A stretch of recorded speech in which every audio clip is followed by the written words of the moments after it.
देखिए, महाभारत का युद्ध है। एक तरफ पांडव हैं, एक तरफ कौरव हैं।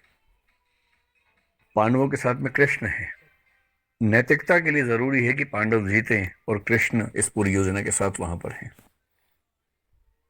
पर पांडव जीत नहीं पा रहे, जिसके कई कारणों में से एक ये है कि कौरवों की सेना में द्रोणाचार्य भी हैं। उनका पुत्र अश्वत्थामा भी है। द्रोणाचार्य गुरु तो पांडवों के भी हैं, कौरवों के भी हैं, पर वो राजधर्म का पालन कर रहे हैं, क्योंकि वो जिस राज्य के साथ हैं उसके साथ खड़े हैं। पांडवों की सेना उनको हरा नहीं पा रही है। और अंत में कृष्ण को समझ में आता है कि पांडवों को जितवाने के लिए कुछ कूटनीति का सहारा लेना होगा। कृष्ण साथ खड़े हैं, पांडवों की सेना उनको हरा नहीं पा रही है। और अंत में कृष्ण को समझ में आता है कि पांडवों को जितवाने के लिए कुछ कूटनीति का सहारा लेना होगा। कृष्ण कूटनीति के शिखर हैं। वो युधिष्ठिर से एक बात कहते हैं, पर युधिष्ठिर तैयार नहीं है एक गलत बात कहने के लिए। और अंत में कृष्ण अपनी पूरी कूटनीतिक ताकत का इस्तेमाल करके सिचुएशंस बनाते हैं। एक हाथी अश्वत्थामा नाम का, उसकी हत्या होती है।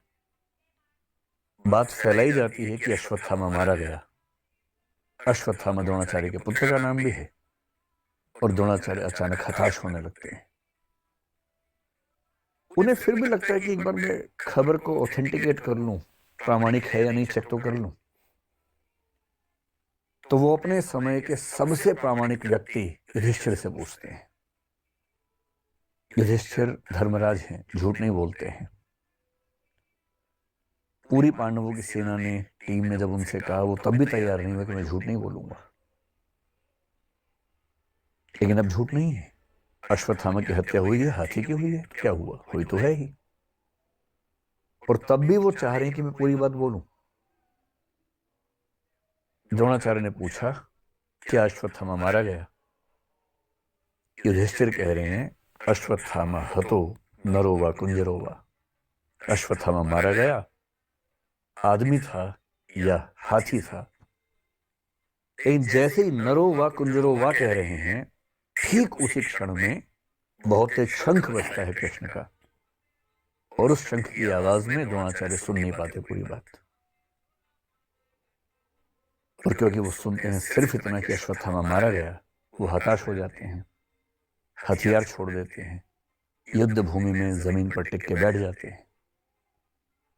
और इसी क्षण का फायदा उठा के धृष्टद्युम्न उनकी हत्या कर देता है।